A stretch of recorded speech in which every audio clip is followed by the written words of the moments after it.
السلام علیکم ورحمۃ اللہ وبرکاتہ. بسم اللہ والصلاۃ والسلام علی رسول اللہ وبعد. اللهم انفعنا بما علمتنا وعلمنا ما ينفعنا وزدنا علما وعملا وهدى وتقا یا کریم اللهم آمین. مسائل رمضان میں سے ایک اہم مسئلہ کہ ماہ رمضان ماہ قرآن بھی ہے. یہ نزول قرآن کا مہینہ، اس کے بارے میں اللہ رب العالمین نے فرمایا شہر رمضان الذی انزل فیہ القرآن. قرآن کریم جس مہینے میں نازل ہوا وہ عظیم مہینہ یہ رمضان ہی تھا. تو ماہ رمضان کا ایک خاص تعلق ہے اس قرآن کریم سے.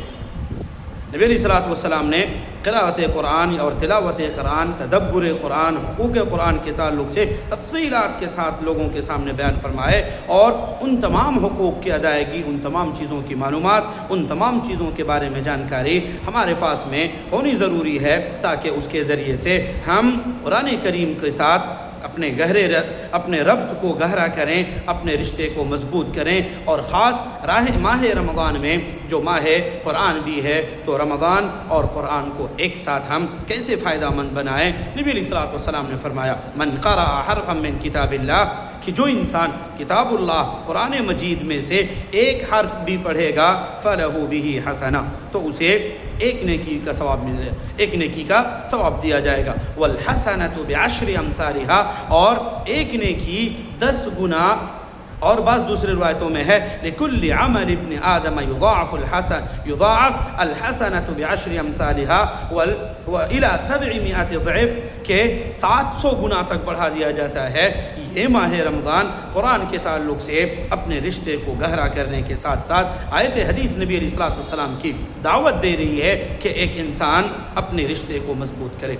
نبی علیہ الصلوۃ والسلام ساتھ ہی کہتے ہیں کہ جب اتنا زیادہ بڑھایا جاتا ہے تو ایک انسان نہ سمجھے کہ کتنی آیتیں پڑھ رہے ہیں. لا اقول الف لام میم حرف، میں نہیں کہتا کہ الف لام میم یہ ایک حرف ہے، ولیکن الف حرف، الف ایک حرف ہے، ولام لام جو الف لام میم میں لام ایک حرف ہے، میم حرف، 3 کلمہ ہے الف لام میم حرف. اور اس پر ایک انسان کو 30 اور اس سے بھی بڑھا کر کے اللہ رب العالمین جتنا دینا چاہے. اللہ رب العالمین کے عطا اور اس کے نوازش، اس کے کرم کے لیے دریا کھلی ہوئی ہے. بس ایک انسان کو بڑھنا ہے، ان چیزوں کو حاصل کرنا ہے. اسی وجہ سے سلف صالحین کا آپ اگر معمول دیکھیں تو کثرت کے ساتھ پورا دن کہیں، پوری رات کہیں، تلاوت قرآن، تدبر قرآن میں ہی مشغول. حضرت عثمان بن عفان رضی اللہ تعالی عنہ، حضرت عثمان بن عفان رضی اللہ تعالی عنہ، حضرت امام مالک، امام شافعی، امام ابو حنیفہ، اور اسی طرح سے اسود بن یزید النخعی، امام زہری، اور اس قسم کے بہت سارے سلف صالحین کا آپ کو عمل ملے گا کہ وہ قرآن کریم کو کثرت کے ساتھ تلاوت کرتے. کچھ ایسے بھی ملیں گے کہ جو ہر دن قرآن کریم مکمل پڑھتے. کچھ ایسے ملیں گے کہ جو 2 دن میں ایک بار، کوئی ایسے ہیں جو ہر دن 2 بار، یا کچھ کہتے کہ 2 راتوں میں ایک بار، یا اس قسم کے. اور بھی بہت سارے، کئی سارے لوگ اعتراض کرتے ہیں کہ قرآن کریم 3 دن سے زیادہ تو ختم نہیں کر سکتے.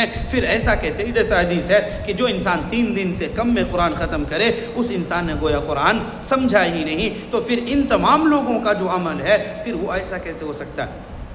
بعض اہل علم کہتے ہیں کہ جو عمدہ اور فضیلت والے مواقع ہیں، مواسم ہیں، ان کے اندر اس قسم کی چیزوں سے مستثنیٰ ہے. جیسے رمضان کا مہینہ ہے وہ ان چیزوں سے مستثنیٰ. اسی وجہ سے حافظ ابن رجب رحمہ اللہ کہتے ہیں کہ یہ جو 3 دن سے کم میں قرآن کے اختتام کی یا قرآن ختم کرنے کی ممانعت آئی ہوئی ہے، وہ ممانعت ان فضیلت والے اوقات اور جو بہتر اوقات ہیں ان چیزوں میں وہ مستثنیٰ ہے، ان چیزوں سے وہ مستثنیٰ ہے. رہی بات فضیلت والے اوقات کی، جیسے رمضان کا مہینہ اور خاص طور سے اس کے اندر راتیں، تو وہ مطلوب بھی ہیں، اور جگہیں جو مفضل ہیں جیسے مکۃ المکرمہ، یا اسی طرح سے اور بھی جو دوسرے اور مواسم ہیں ان کے اندر ایک انسان کو مستثنیٰ قرار دیا گیا.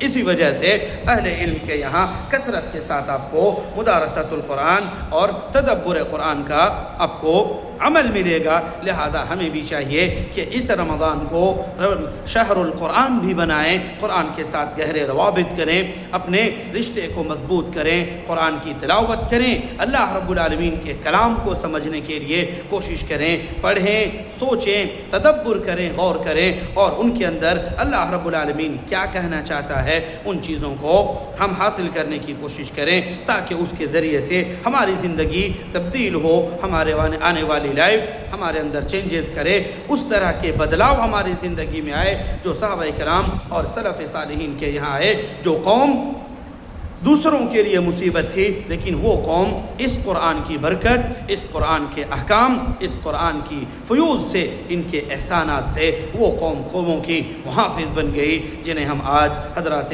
صحابہ کرام رضوان اللہ علیہم اجمعین کہتے ہیں۔ قرآن کریم سے جڑیں، پڑھیں، سمجھیں اور اس کے حقوق کو ادا کرنے کی کوشش کریں۔ اللہ رب العالمین ہم تمام لوگوں کو زیادہ سے زیادہ اس ماہ مبارک کے فیوز اور اس کی برکتوں سے فائدہ اٹھاتے ہوئے قرآن کریم کی کثرت سے تلاوت کرنے، سننے اور اس کے احکام پر عمل کرنے کی توفیق دے، آمین۔ ھذا وصلی اللہ وسلم علی نبینا محمد وعلی آلہ وصحبہ وسلم۔